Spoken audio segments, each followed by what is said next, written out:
శ్రీ గురవే నమః. మేం ముగ్గురం కలిసి భగవద్గీత గురించి చిన్న స్క్రిప్ట్ చేస్తున్నాం.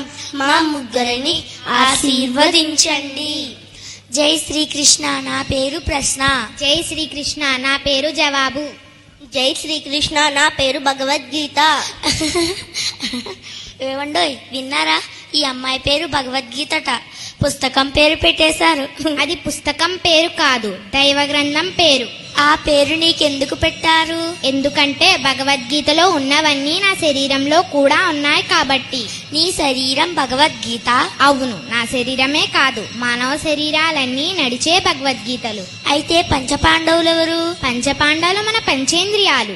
అయితే కౌరవులెవరు? మన కోరికలే కౌరవులు. అయితే పంచపాండవుల భార్య ద్రౌపదీ మాత ఎవరు? పంచేంద్రియాలకు ముడిపడి ఉన్న సత్యశీలమే ద్రౌపదీ మాత. అయితే కురుక్షేత్రం ఏమిటి? మన మనస్సే కురుక్షేత్రము. అయితే శ్రీకృష్ణ భగవానుడెవరు? నాలోను నీలోను ఈ విశ్వమంతా నిండి ఉన్న జ్ఞానమే శ్రీకృష్ణ భగవానుడు. భగవద్గీతలో ఏమున్నాయి? 700 శ్లోకాలున్నాయి. అందులో మొదటి శ్లోకం ఏమిటి? అందులో మొదటి శ్లోకం కూడా నీలాగే ప్రశ్నతో మొదలవుతుంది. ధర్మక్షేత్రే కురుక్షేత్రే సమవేతాయుయుత్సవః మామకాః పాండవాశ్చైవ కిమకుర్వత సంజయ. ఈ శ్లోకం అర్థం ఏమిటి?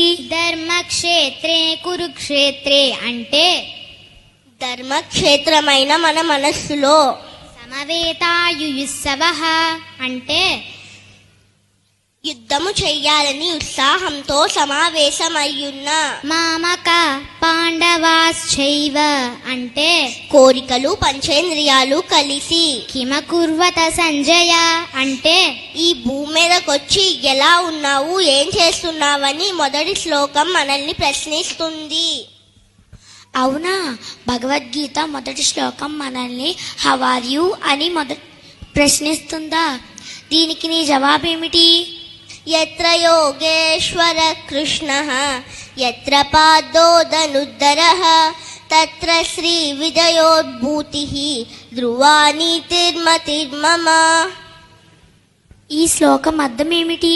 యత్ర యోగేశ్వర కృష్ణ అంటే ఎక్కడైతే జ్ఞానము నిండి ఉంటుందో, యత్ర పాదో దరుద్దర అంటే ఆ జ్ఞానం మీద గురి పెట్టి ఉన్న శిష్యుడుంటాడో, తత్ర శ్రీ విజయోర్భూతి అంటే అక్కడే విజయం కలుగుతుంది. ధ్రువానీతిర్మతిర్మమ అంటే నీతి నియమాలతో వర్ధిల్లుతాము.